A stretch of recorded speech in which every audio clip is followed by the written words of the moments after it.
Well, we're back in Rapa Nui. Flew in this morning, or overnight actually, on a 787. Very impressive aircraft, by the way. Very modern and has all the bells and whistles, and it's quite large too. 9 seats across. I don't know how many people it holds, but it's big. Yeah, and they served us dinner at like 4 o'clock in the morning. That was unexpected. I thought we'd be, as soon as everyone's on board, basically be lights out. But no, it was like everyone's still up, and they brought the dinner service out and real cutlery and wine, free wine, and a little plate, little square, rectangular plate that the food came on was actual, like a porcelain product. So there you go. Kind of surprising, but. Anyway, yeah, we had to be picked up by a taxi in Tahiti with Taxi Tina at 11:15. Got to the airport, and I guess we took off at about 3 o'clock in the morning and arrived here at a little bit after 1 in the afternoon local time. I think I caught a couple hours of sleep, and Ramona dozed a bit. So anyway, this is Rapa Nui. We're back here again. We just checked into the hotel at Tahiti, and now just taking a short little walk into town. Let's take a look around, see if I can find an electrical adapter and a jacket, because it is June, and it only gets up to about 20, 21, 22 maybe at the most every day. At night down to 17. So it's their winter. We brought clothes a little more warm than we should have. We should have, for warm climates, we should have dressed a little more warmly. All right, so.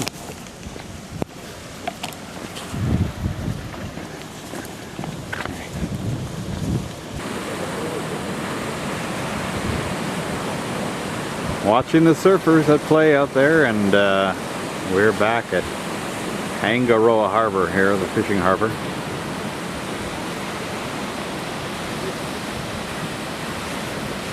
About 6 o'clock in the evening, starting to get a little bit more dusky.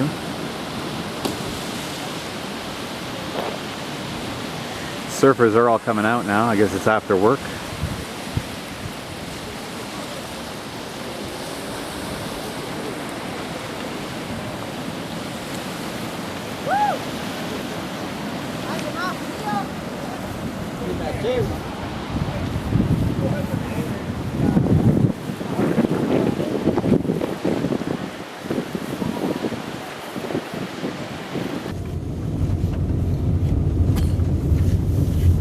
What's your feeling on their walking them upright, like some have theorized happened? Do you agree with that yourself? Or?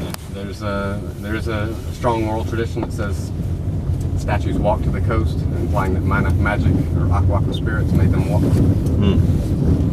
But Charlie Love, he's an American geologist, did his thesis under William Malloy. William Malloy did most of the restorations in the island, especially those closer to the town.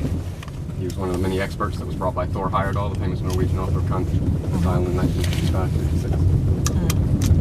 So Charlie Love did his thesis under Malloy, and he was the first to excavate the roads in 2001.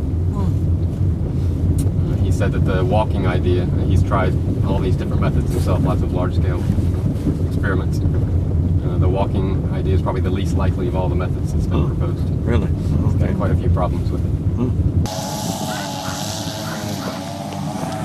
Yeah, this is Chris from the tour agency, and we're feeling very official today.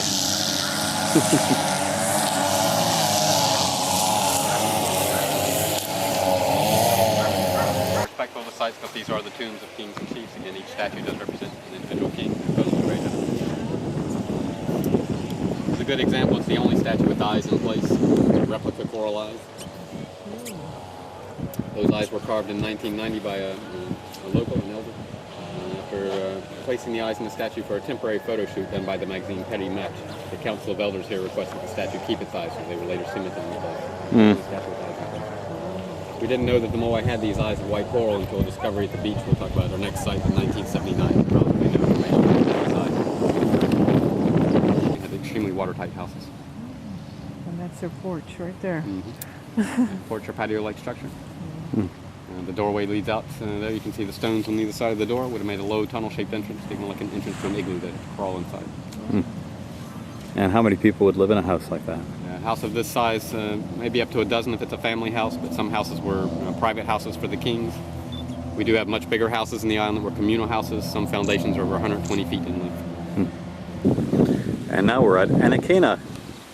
Nice to see Anakena from the land. This is where Prince Diamond anchored off when we first arrived in Rapa Nui.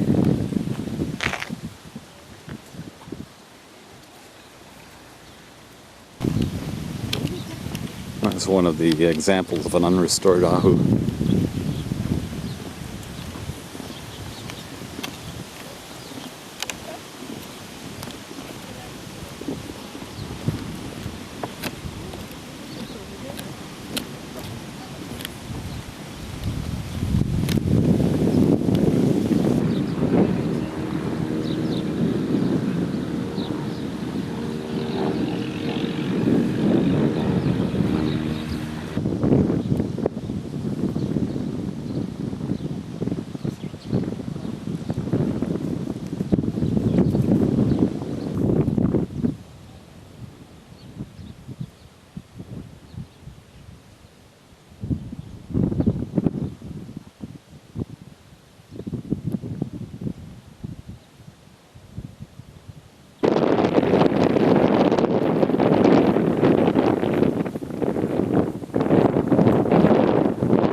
Back of the statues, we can see those white numbers that were painted by the priests and others in the catalog that was taken.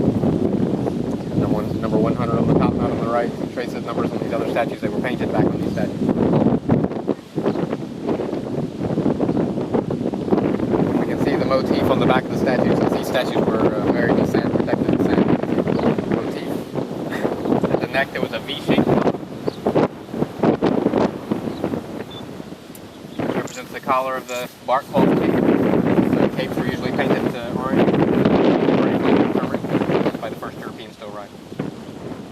At the waist level they have an arc, sometimes a double or triple arc. There's a double arc on that fragment.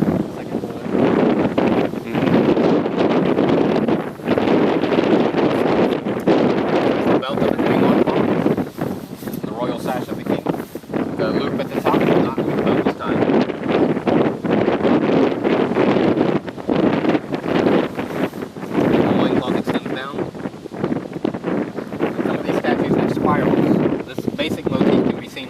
Statues. Some also believe it represents the rain, the sun, and the rainbow, making the iconic representation of the flood. Now, these might represent the tattoos and spirals. The tattoos of the kings of this area. Yeah, I see some of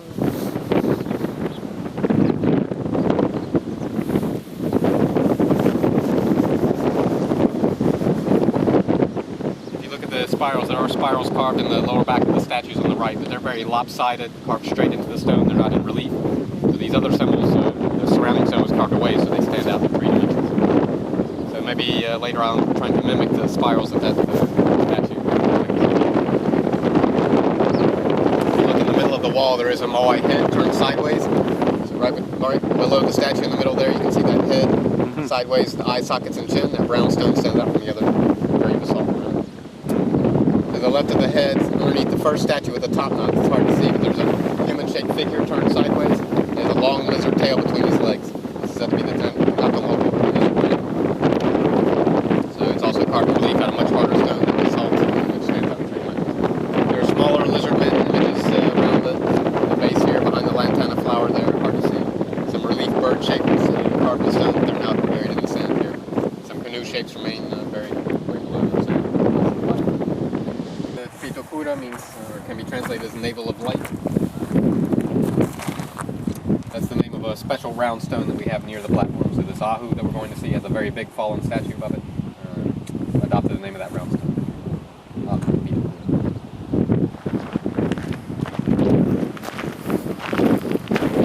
And his crew in 1886, they're the ones who uncovered this stone. It was near the ahu and mostly buried, so just a little bit of the stone was above the ground. The Americans uncovered it just because they wanted to see how big it was and know its round shape. The only thing that Thompson was able to understand from the natives at that time was that it was a grinding stone of some sort. That's all he knew about it. Everything we see here is a reconstruction. It has to be completely rebuilt. This is the original statue, the original stone.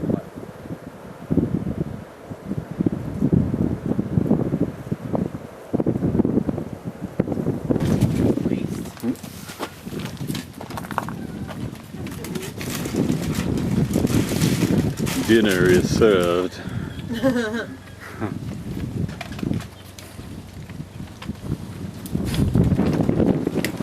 Cat just snarled at the dog.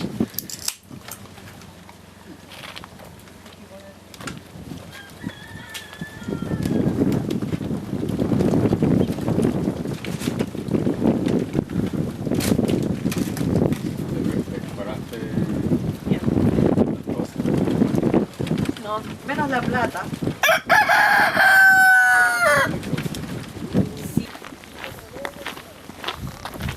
Strange detail, but legends say that if a man had chickens that weren't producing many eggs, he might go to his neighbor.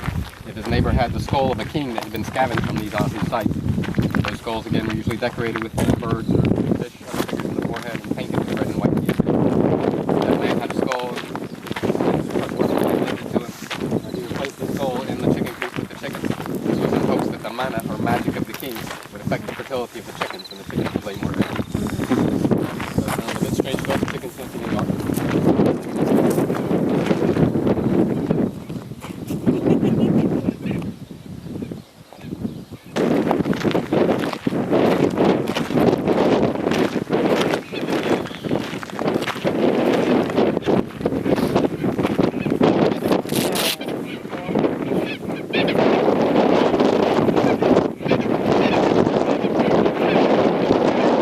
Left side of the statue, and on the ridge of the nose and the forehead, you can see these tiny holes or tokens.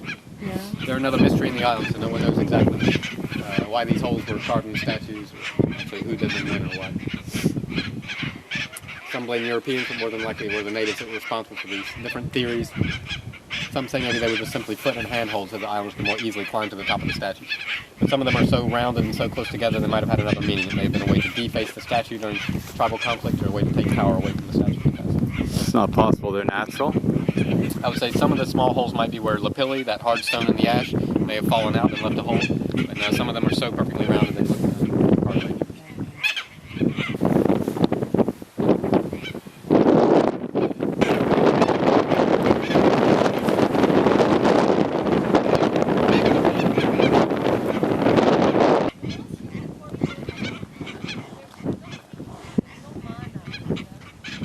This image gets the cover of a lot of guidebooks. James put this on the cover of his book, Companion Easter.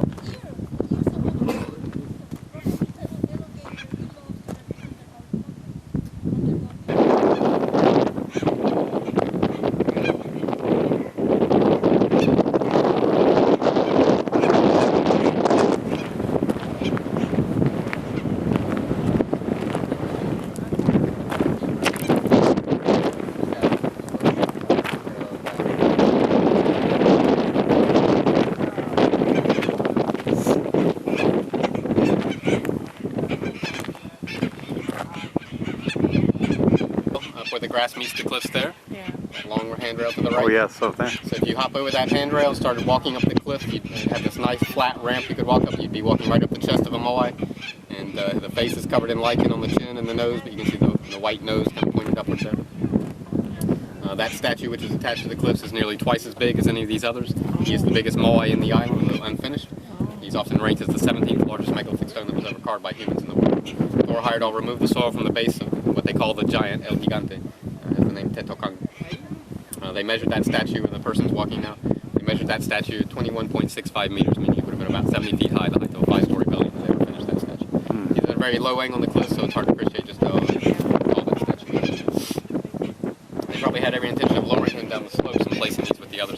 very doubtful that he was going to be transported to the Ahu associated with the tribe. My daughter and my fiance, their ancestors, the tribe of Palmoana, are the ones who commissioned that statue. Oh. They're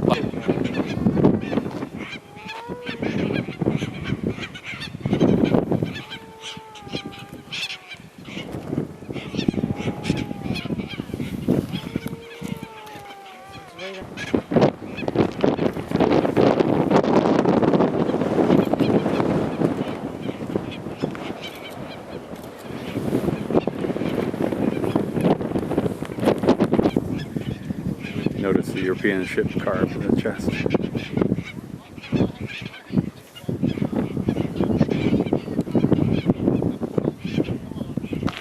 Oh, so like it. Maybe another one.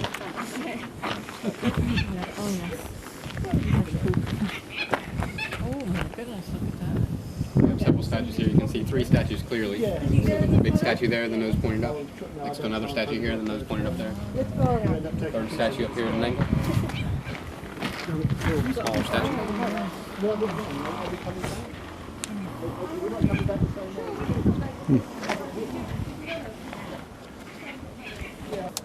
Connected to that side of the Pacific and to the other.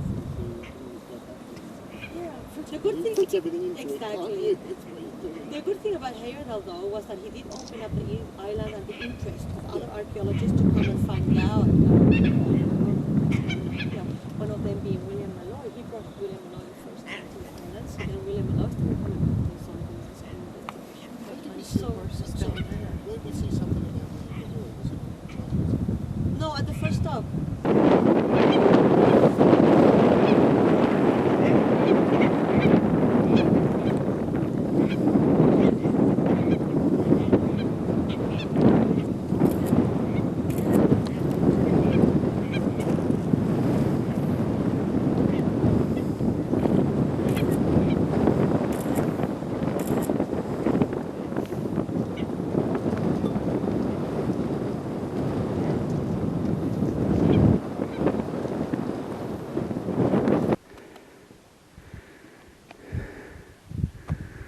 Yeah, there's another guy that didn't make it out of the ground.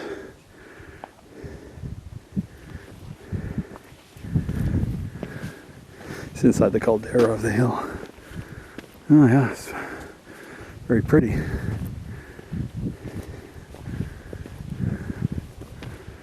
Oh my. Lots of people over here.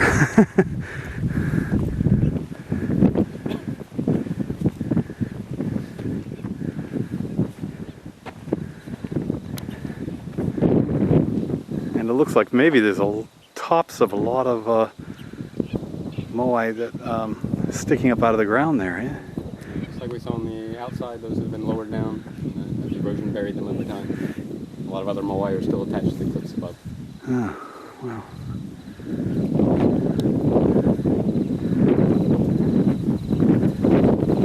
There's roughly 100 statues that can be counted around the interior slopes in different stages of completion. Oh, okay. So roughly 400 that we have on this site, so about a quarter of all the work.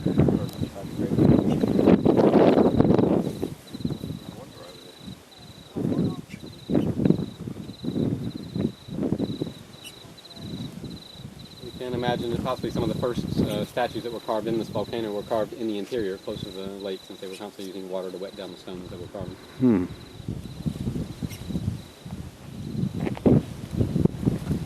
The interior here, this is where Catherine Routledge and Thor Heyerdahl found that statue that came down almost to a point, designed to stay planted in the ground.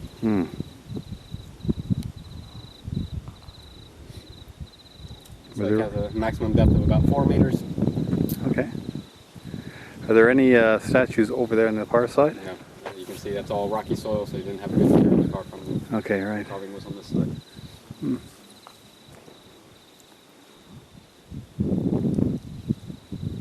All of our lakes are covered in this Totora reed. It's very similar to the reed that we find in Lake Titicaca in South America. They do form these floating mats, floating islands.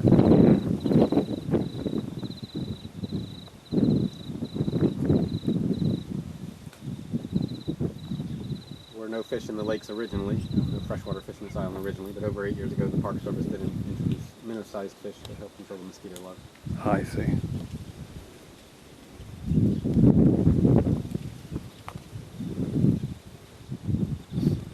statues in the distance look like they have eyes, but really it's just the lichen, fungus, and algae growing in the crevices. They have those sharp angular cuts, but no deep eye sockets like those on the platforms.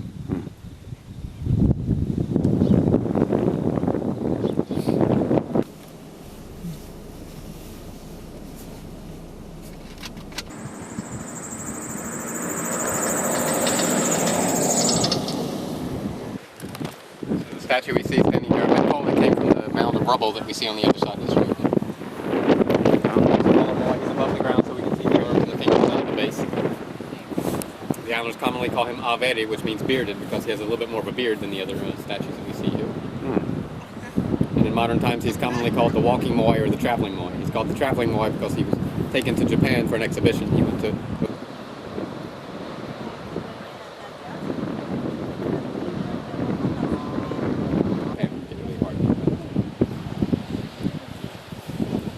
Island because of the strict colonialism, the islands weren't allowed to come out to this part of the island. There was no witness of the destruction of the site, no loss of life from the site. The reason why this platform was destroyed while most of the others nearby on the southeast coast are still in good condition. The Big Bay, it's actually the name, Rapa Nui, or Big Bay, behind this platform.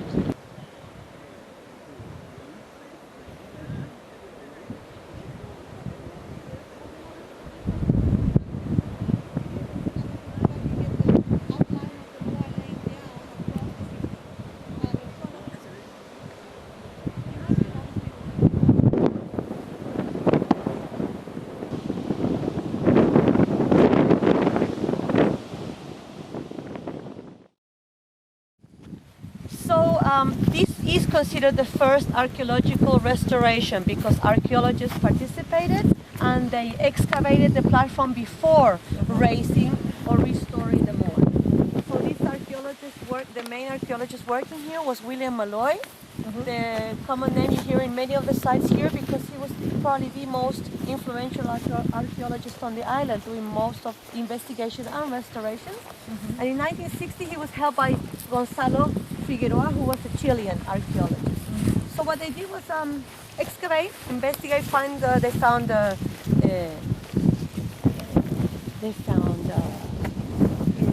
ashes, they found bones, they found a whole lot of things that could give them an idea of what we were talking about here. So one of the things that they arrived at in 1960 is that the platform is astronomically orientated. These moais would have been face down, but the platforms in the back have the vertical wall, which really represents the back part of the altar always. And through the front, they have that ramp with the round stones, to the sides and to the front. So it was clear that the front of the platform was that way. They said, hey, this is a platform where the moais were looking the other way. And they were most likely our 7 explorers, original explorers coming to Rapa Nui.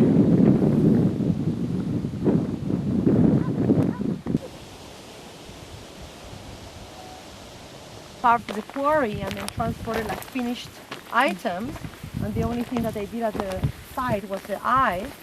Well, in this case, the top knots are taken in their big, in a big round shape, not defined.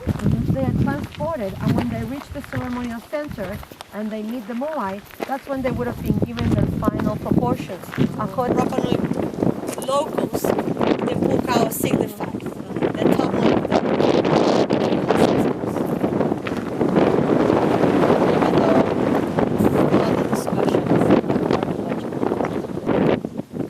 Carving of a canoe on the left there, the double curved lines.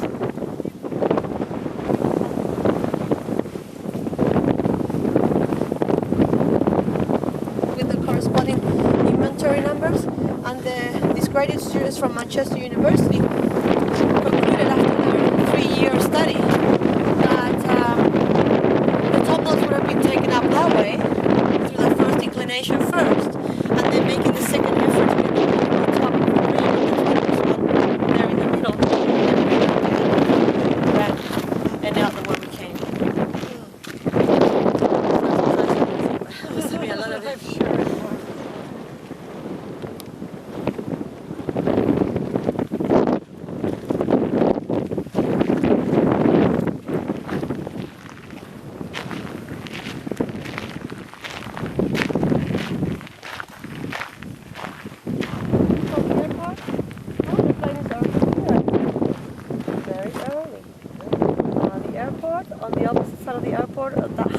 will go in the afternoon. Ranokau, the crater, and Orongo ceremonial village of the Birdman. No, really. Sometimes even over the stone fence. Oh, sometimes they're coming around from the other side. In this case, the opposite to the rising sun Yeah. on the solstice, which is the other two changes of the season. Okay. 21st of June and 21st of December. So that's one thing. And the other thing is that the Moai seems to have an extra pair of hands. I don't know if you can notice the arm coming down, and then you can see, especially on the opposite side, the fingers, which normally point down here, it's sort of up here. And then you can see the thumbs up, and then on this side closest to us, you can see it's like an extra pair of lines going down like another hand. On the opposite side, you can't see that. Maybe it's the erosion in it. Yeah. But it does seem to represent some sort of like an extra set of hands, or four hands. The Moai with four hands, they call it. I know. He's annoying.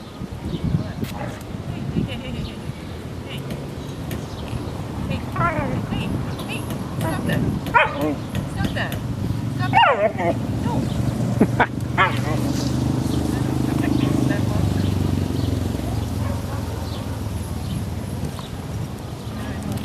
Better go hide under there. No. Keep biting. No.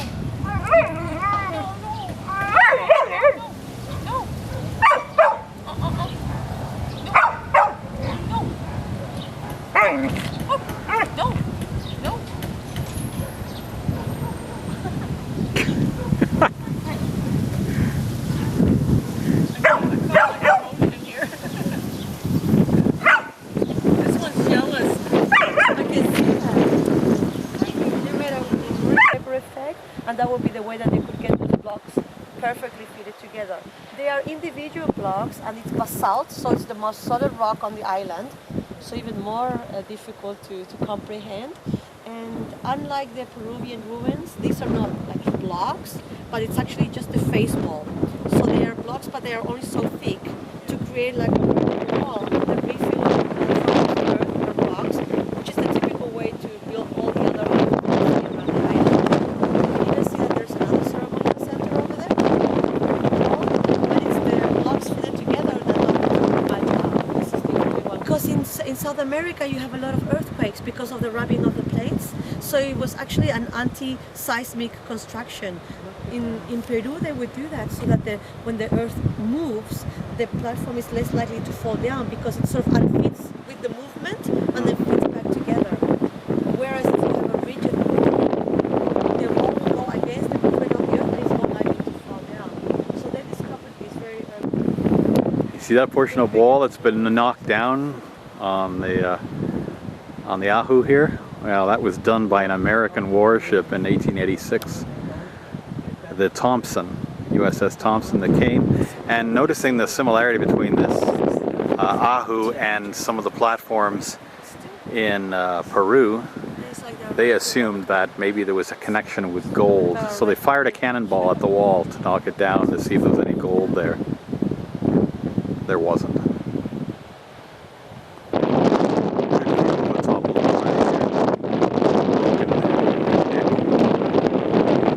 Face down, and his top knot has rolled off and is right over there.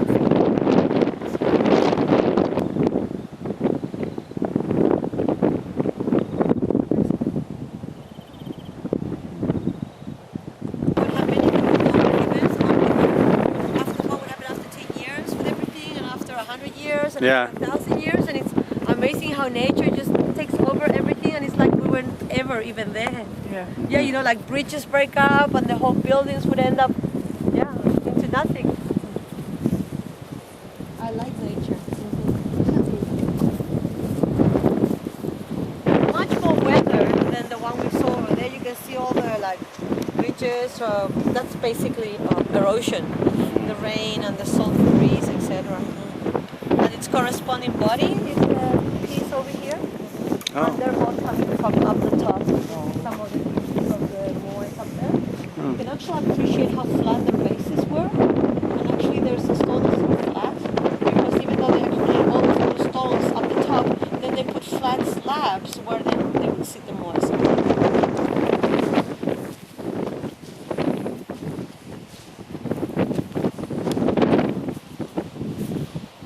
Is there obsidian jewelry? I've seen a little bit, yes. Yes, in some of the stores in town you might be able to find I've seen rings and earrings. And what is that one? Oh, is that a top knot over It there? is a top knot, but it would have had a recycled use. Like many pieces here with time, they would have been used for something else. We talk about maybe a cremation, a burial cyst. Where they would put the bones of the people inside, because what actually Rapa Nui people would do is dry the bodies like the meat in the sun and bury the bones. They would go inside. It being some sort of cremation area. This does have some sort of paved platform on the side.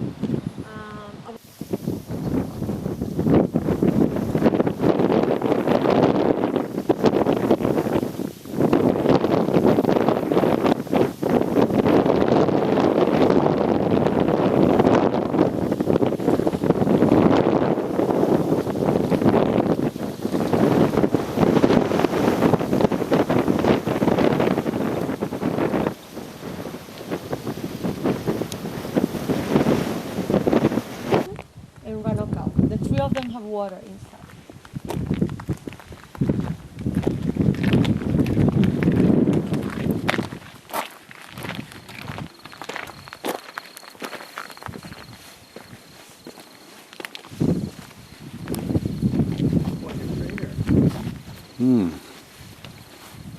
Wow, How's that for a crater? that's impressive.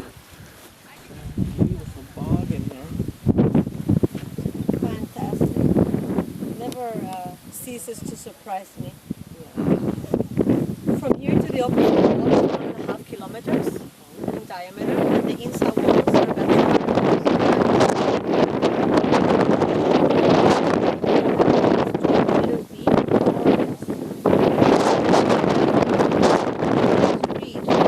It's a tall reed of about 2 meters. It's the same that you find in a lake in Titicaca. So it's very utilized. Birdman utilized it in traditional times for making medicines for swimming.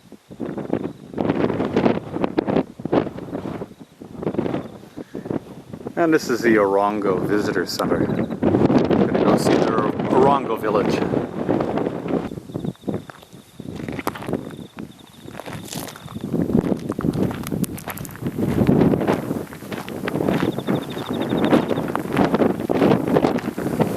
We're coming over here to take a look at the Orongo village.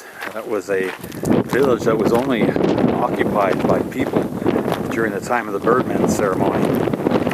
It was a place where all the various clans on the island would get together for the competition, the Birdman competition, to determine who is going to be the Birdman or most important person, the sacred being on the island for the coming year.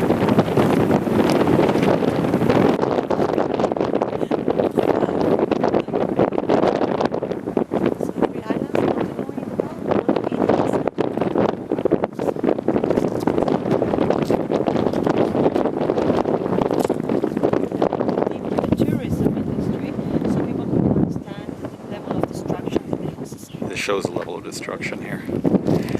This has not been restored as the other ones have been. Now that would be hard to squeeze under even on your hands and knees. A symbol of the Birdman.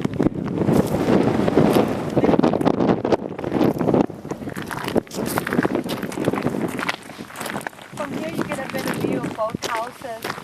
How they actually clean. The form and everything is pretty clear, so when they restore, they were restoring what was there. It was not like they were making up the sizes or anything. It's quite clear what they were doing. in my humble opinion, a perfect piece of engineering. There's no pillar to hold the roof up. Can you see there's a big slate creating the archway, the medium ones for support, and the small ones on top. Then you have a refill of earth, and you have a refill of earth for the walls as well, probably for thermic purposes as well as stability. And normally the roof comes completely over, so covering, no doors or windows. There's a little entrance on the side there, where people call in and call out. Maybe in a house this size, how many? 6? 8 people? Well, there's 54 houses, so maybe at the beginning there was a lot of people sharing this. There's nothing like that here. The kings were here, the most noble men, so they would bring their food already prepared. That's a long time of food storage. Very wide. And some of them are interconnected and some of them are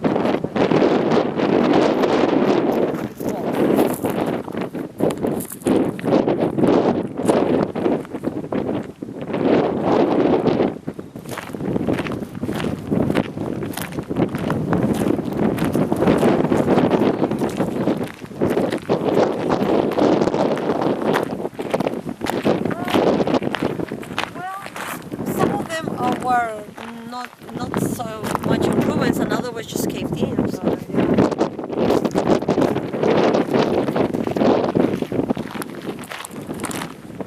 yes. There on the side. With some long arms, almost looking like a lizard. Always good luck. Charm, the spiritual world.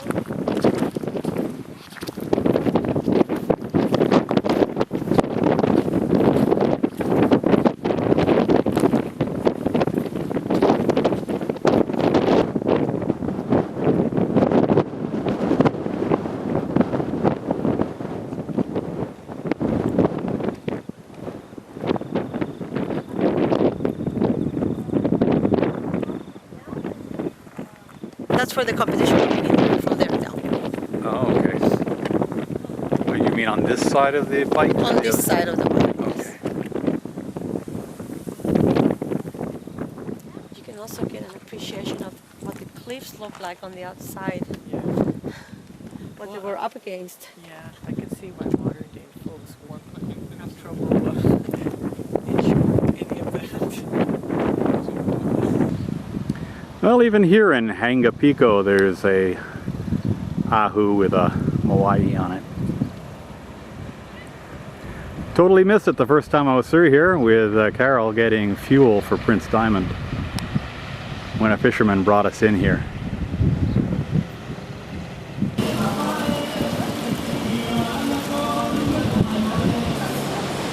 Today is the 10th of June. It's a day that we really don't have anything planned except in the evening to go to that show, so we're going to kind of take it easy today. Mona's feeling still pretty fluish. We found this restaurant down near Hanga Pico, and oh my goodness, this has the scenery like no other place in town. This is just spectacular.